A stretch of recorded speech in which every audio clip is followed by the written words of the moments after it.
believe it or not, weird as it sounds, the U.S. has been fighting Israel's wars for decades. It's been a disaster for the United States, trillions of dollars.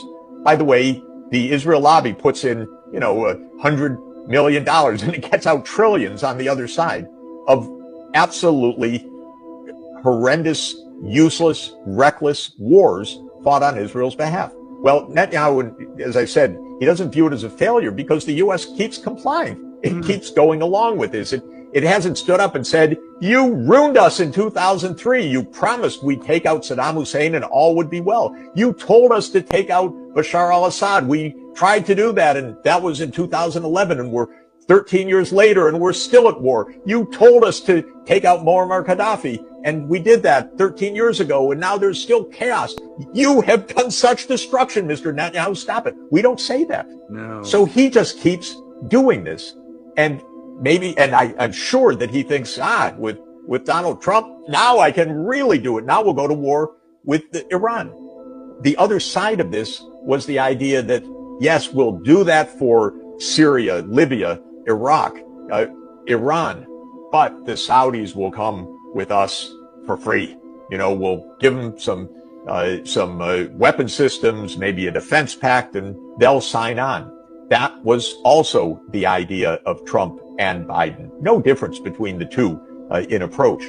But that's over if it was ever realistic. It's completely over. That's what the Crown Prince's statement today, but he's been making it repeatedly in recent months. It's over. Now, I don't know whether the Trump people understand this or not. Who knows? But they're going to find out. And Netanyahu's going to find out. And all of this is an extraordinarily reckless behavior. And Netanyahu's been one of the most destructive forces in world politics for a long time now. And he's done a lot of damage to the United States. Thank you.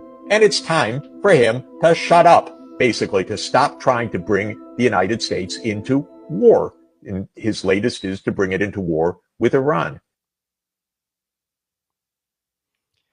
I hope people are waking up. I do believe people are waking up to the lies and deception that Benjamin Netanyahu and our own government officials have told us over the years. I think people are diving deep, like myself, into what happened in Iraq in the early 2000s.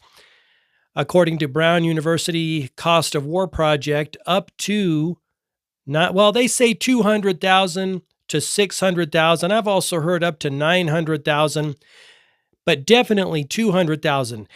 One is too many. These are civilian deaths. Again, Brown University Cost of War Project, 200,000 civilians unalived. And remember, we went into Iraq based on a lie. There were no weapons of mass destruction. The other lie that we went in is we've got to get Saddam Hussein, who was a bad leader and a bad character, out of Iraq. We've got to bring freedom and democracy to the Iraqi people. Well, how on earth do you bring freedom and democracy to people if they're unalived to the tune of 200,000?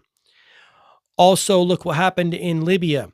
Hillary Clinton's famous phrase, we came, we saw, he died. They also, NATO and the U.S. forces, also destroyed what many called the eighth wonder of the world, the waterway that Gaddafi had built and was building to bring water to Libya. There's no natural rivers in Libya. It's basically an arid desert, but there's a lot of water underground in certain parts of Libya, and he had engineered this massive infrastructure waterway system to bring water to these lands, and they were growing things, right? He was doing good things for the Libyan people. Libya had the highest human development index in Africa prior to the time that NATO and the State Department under Barack Obama went in and facilitated the unaliving of Gaddafi and destroyed part of that waterway, if not all of it. Unbelievable crimes against humanity, and I believe people are waking up. I hope they are.